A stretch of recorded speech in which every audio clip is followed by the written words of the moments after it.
6 दिसंबर की रात ढांचे के आसपास तूफान के पहले और तूफान के बाद की खामोशी का मंजर था। कार सेवक, पत्रकार, नेता और तमाशाई जा चुके थे, मगर कुछ शक्तियां ऐसी थी जो अपने काम में चुपचाप लगी थी, और इन शक्तियों के पीछे मैं भी चुपचाप एक गंवार देहाती की तरह लगा हुआ था। अगर किसी को तनिक भी भान हो जाता कि मैं पत्रकार हूँ और यहाँ मौजूद हूँ, तो फिर मेरे लिए जान बचाना मुश्किल हो जाता, क्योंकि ढांचा टूटने के बाद सबसे रहस्यमय, रोमांचक और एक नया इतिहास लिखने वाला घटनाक्रम यहाँ होने वाला था। जिस जगह पर मैं 6 दिसंबर 1992 की शाम को गुप्त अंधेरे और कड़कड़ाती ठंड में कुछ टिमटिमाती दियों, लालटेन और टॉर्च की रहस्यमयी रोशनी में कुछ हिलती डुलती मानवीय आकृतियों के बीच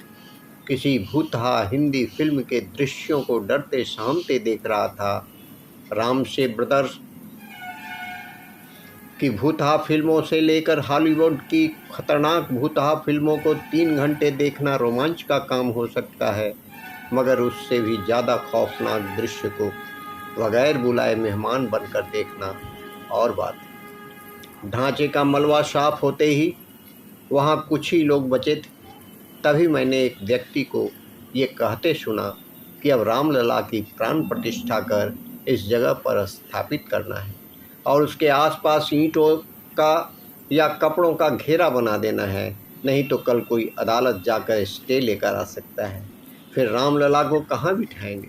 ये सुनते ही मुझे भी कौतूहल हुआ, और ढांचा टूटता देख मैं तो ये भूल ही गया था कि असली मुद्दा ढांचा तोड़ना नहीं, राम मंदिर बनाना है।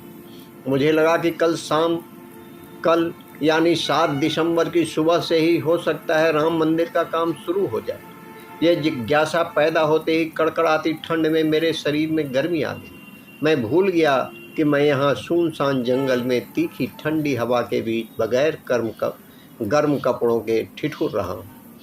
पेशे का रोमांच और लक्ष्य पर टिके रहना क्या होता है, ये मैंने पहली बार अनुभव किया।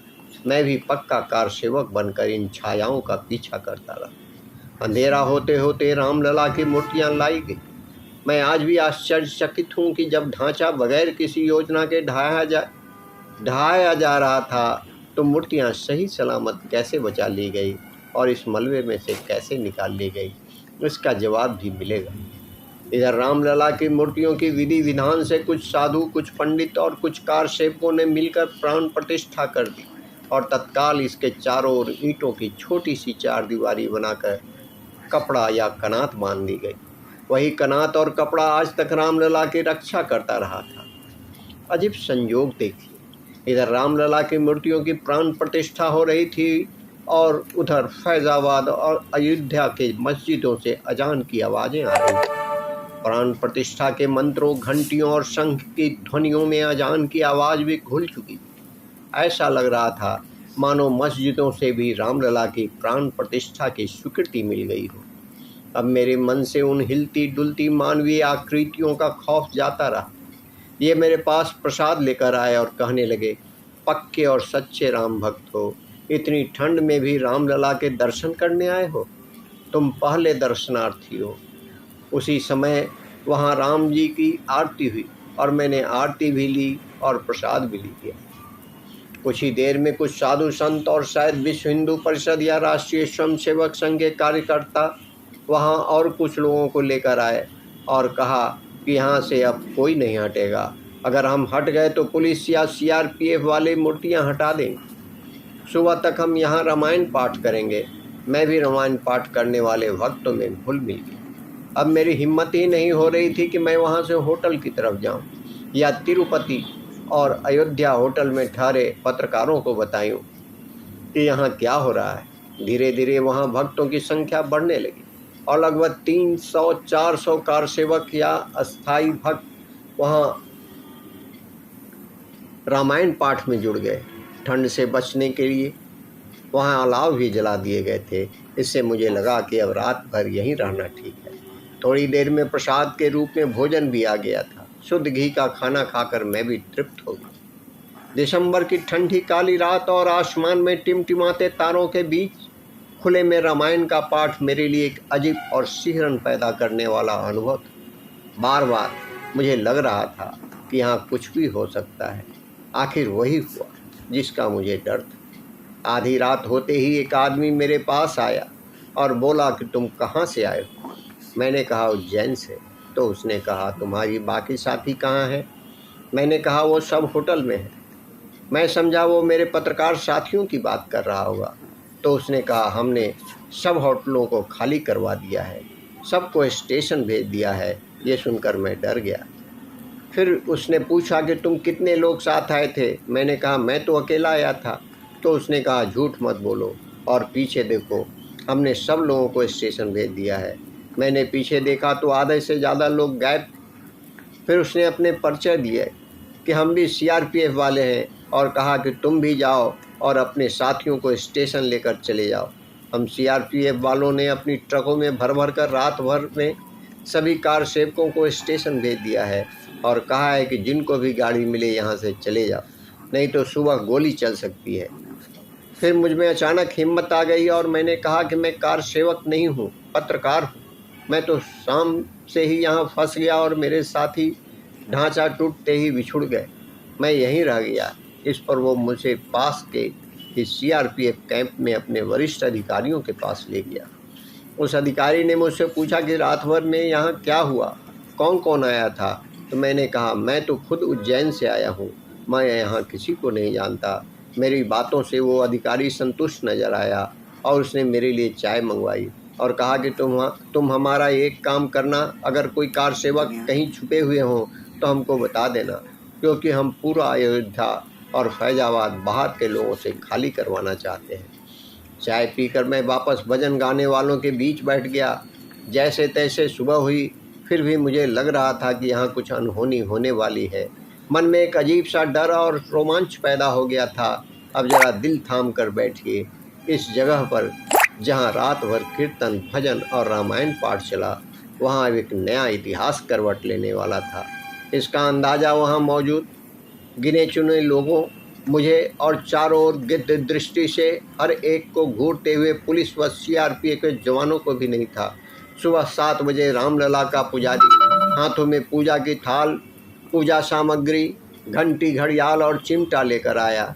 उसने जैसे ही रामलला की मूर्ति की ओर कदम बढ़ाया, वहाँ मौजूद सुरक्षा कर्मियों ने उसे रोक दिया। उन्होंने कहा कि तुम मूर्तियों के पास नहीं जा सकते। यह बता दूं कि रामलला की मूर्तियों को कनात और कपड़े में ढकने के साथ ही वहाँ 2-3 फीट ऊंची दीवारें भी रातों रात बना दी गई थी। इस पर पुजारी ने कहा कि क्यों नहीं जा सकते, मैं तो रोज़ ठाकुर जी की पूजा और आरती करता हूँ। तो सुरक्षाकर्मी ने कहा रोज़ करते होगे, आज तो वो हमारी निगरानी में है। इस पर पुजारी ने कहा आप निगरानी करो, मैं तो पूजा करूँगा। यह बहस बहुत तीखी हो रही थी। इस पर पुजारी ने चिल्लाकर कहा अगर मुझे पूजा नहीं करने दी तो मैं शंख और चिमटे बजाकर सब अखाड़े वाले साधु संतों को बुला लाऊंगा, फिर तुम जानना। ये सुनकर वो सुरक्षाकर्मी घबरा गया। उसने कहा रुको, मैं अपने वरिष्ठ अधिकारियों से बात करता हूँ। पुजारी ने कहा जल्दी करो, मेरी पूजा और आरती का समय हो रहा है। उस अधिकारी ने वरिष्ठ अधिकारियों को वायरलेस सेट पर पूरे घटनाक्रम की जानकारी दी। इस घटना ने मेरी उत्सुकता बढ़ा दी। थोड़ी देर में वरिष्ठ अधिकारियों ने वायरलेस पर सूचना दी, जो मैंने भी अपनी कानों से सुनी। दिल्ली बात हो गई है। वहाँ से कहा गया है कि पूजा और आरती में कोई विघ्न न डाला जाए। ये सुनते ही पुजारी सहित सभी सुरक्षाकर्मी और दूसरे लोग खुशी से उछल पड़े। सबने इतनी जोर से जय श्री राम का नारा लगाया कि आसपास के पंछी पेड़ों से उड़ गए। अगला दृश्य तो और भी रोमांचक था। पुजारी आरती कर रहा था और जो सुरक्षा सैनिक पूजा करने से रोक रहे थे, वो अपनी जूते और चमड़े के बेल्ट उतारकर आरती गा रहे थे। अंदर पूजा चल रही थी और बाहर सुरक्षा में लगे सैनिक गा रहे थे भय प्रकट कृपाला दीन दयाला कौशल्या हितकारी, भय प्रकट कृपाला दीन दयाला कौशल्या हितकारी, हर्षित महतारी मुनि मनहारी अद्भुत रूप विचारी, लोचन अभिरामा तनु घन श्यामा निज आयुध भुजचारी। भूषण वनमाला नयन विशाला शोभा सिंधु खरारी। ऐसा लग रहा था मानो तुलसीदास जी ने ये आरती और छंद इसी दिन के लिए ही लिखा था। इस आरती के बाद सबने श्री रामचंद्र कृपालु भजमन हरण भव भय दारुणम आरती गाकर पूजा का समापन किया। लेकिन एक दृश्य देखकर मैं भी चौंक गया। जो सुरक्षाकर्मी पुजारी को आरती करने से रोक रहा था, उसकी आंखों से अविरल आंसू बह रहे थे। वह अपने साथियों से कह रहा था, आज मैं बहुत बड़े पाप से बच गया। अगर आज मेरी वजह से यहाँ आरती और पूजा नहीं होती तो मैं किसी को मुंह दिखाने के काबिल नहीं रहता। उसका दूसरा साथी भी भींगी आंखों से उसे समझाने की कोशिश कर रहा था। मैंने देखा कि सभी सुरक्षा सैनिकों की आंखें भींगी हुई थी और वे बार बार अपनी आंसू रोकने का प्रयास कर रहे थे। इधर आरती का समापन हुआ और थोड़ी देर में फैजाबाद के निलंबित जिलाधीश RN श्रीवास्तव और SSP DV राय भी वहां पहुंच गए। दोनों ने प्रसन्न मन से रामलला के दर्शन किए। अब आपको 2 रहस्य और बता देना चाहता हूँ।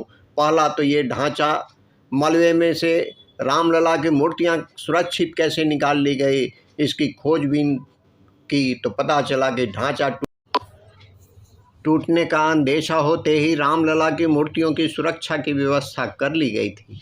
और आखिर में एक और चौंकाने वाली बात, सर्वोच्च न्यायालय को उत्तर प्रदेश सरकार और राम जन्मभूमि आंदोलन के नेताओं ने आश्वासन दिया था कि बाबरी मस्जिद परिसर में कोई निर्माण कार्य नहीं किया जाएगा। सर्वोच्च न्यायालय की ओर से तत्कालीन गृह सचिव श्री विनोद ढाल को पर्यवेक्षक बनाया गया था। श्री विनोद ढाल सुबह से लेकर ढांचा टूटने तक का एक वीडियो कैमरा और दूरबीन लिए ढांचे के बाईं ओर बनी सीता रसोई, यह भी एक महल जैसा भवन है, कि छत पर बैठे थे।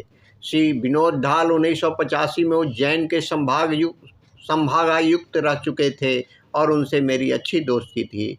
उनसे मैंने पूछा कि आपके सामने ही ढांचा टूटता रहा और आप कुछ नहीं कर सके, तो उन्होंने चौंकाने वाला उत्तर दिया, मेरा काम ये देखना था कि वहाँ कोई निर्माण कार्य न हो। टूटने के संबंध में मेरे पास कोई निर्देश नहीं थे। ये तो है 92 की राम कथा, जिसकी पटकथा श्री लाल कृष्ण अडवाणी, उमा भारती, साध्वी ऋतंबरा, विनय कटियार और मुरली मनोहर जोशी ने लिखी थी। आज एक नई राम कथा शुरू हो रही है, जिसकी पटकथा की शुरुआत भारत के प्रधानमंत्री नरेंद्र मोदी के हाथ